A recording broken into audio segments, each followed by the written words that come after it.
21 લોકસભા સીટમાં સમાવિષ્ટ 139 સંખેડા વિધાનસભા ચૂંટણી કાર્યાલયનો છોટાઉદેપુર 21 લોકસભાના ઉમેદવાર જશુભાઈ રાઠવાની ઉપસ્થિતિમાં નિર્માણ કરવામાં આવ્યું। નસવાડી ખાતે 21 લોકસભા સીટમાં સમાવિષ્ટ 139 સંખેડા વિધાનસભા ચૂંટણી કાર્યાલયનો છોટાઉદેપુર 21 લોકસભાના ઉમેદવાર જશુભાઈ રાઠવાની ઉપસ્થિતિમાં નિર્માણ કરવામાં આવ્યું। નસવાડી ખાતે છોટાઉદેપુર 21 લોકસભા સીટના ઉમેદવાર જશુભાઈ રાઠવા કાર્યાલયનું નિર્માણ આવવાના હોય જેથી કાર્યકરો ભારે ઉત્સાહિત જોવા મળ્યા। જેથી ભાજપના કાર્યકરો દ્વારા નસવાડી એસટી ડેપો પાસે 21 લોકસભાના ઉમેદવાર જશુભાઈ રાઠવાનું સ્વાગત કરી ડીજેના તાલે નસવાડિયાના માર્ગો પર બાઇક રેલી કાઢી નવીન કાર્યાલય પર પહોંચ્યા હતા। નવીન કાર્યાલયનું જશુભાઈ રાઠવાએ રિબિન કાપીને નિર્માણ કર્યું હતું।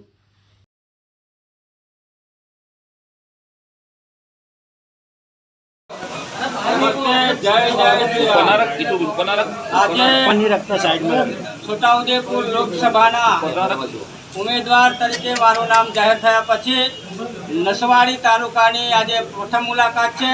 આ મુલાકાત દરમિયાન છોટાઉદેપુર લોકસભાની અંદર આવતી સંખેડા વિધાનસભાના ચૂંટણીના કાર્યાલયના પ્રસંગે અહીંયા ઉપસ્થિત અમારા લોકસભાના પ્રભારી શ્રી શબ્દશરણ તડવી સાહેબ, છોટાઉદેપુર જિલ્લાના પ્રભારી શ્રી રમેશભાઈ ઉકાણી, છોટાઉદેપુર જિલ્લાના પ્રમુખ શ્રી ઉપેન્દ્રભાઈ રાઠવા, સંખેડા મત વિસ્તારના લોકપ્રિય 108 ધારાસભ્ય આદરણીય પેશી તડવી સાહેબ અને માજી રેલ રાજ્યમંત્રી અને રાજ્યસભાના સભ્ય નારાયણભાઈ રાઠવા અને રશ્મિભાઈ વસાવા, મેહુલભાઈ પટેલ, મુકેશભાઈ પટેલ, ધર્મેન્દ્રસિંહ પરમાર, ધીરુભાઈ ભીલ, પૂર્વ ધારાસભ્ય આદરણીય ધીરુભાઈ, સૌ સન્માનિત કાર્યકર્તાઓને હું અભિનંદન આપું છું અને એમની આભાર પણ માનું છું। ને હવે આજે આ સંખેડા વિધાનસભાના કાર્યાલય જે ચૂંટણીના કાર્યાલય પ્રસંગે અહીંયાથી અમે ચૂંટણીનો પ્રચારની શરૂઆત કરી છે અને આ છોટાઉદેપુર લોકસભાનું કમળ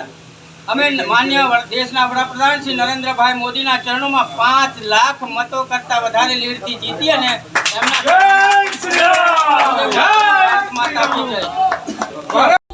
Subscribe now and press the bell icon. Never miss an update.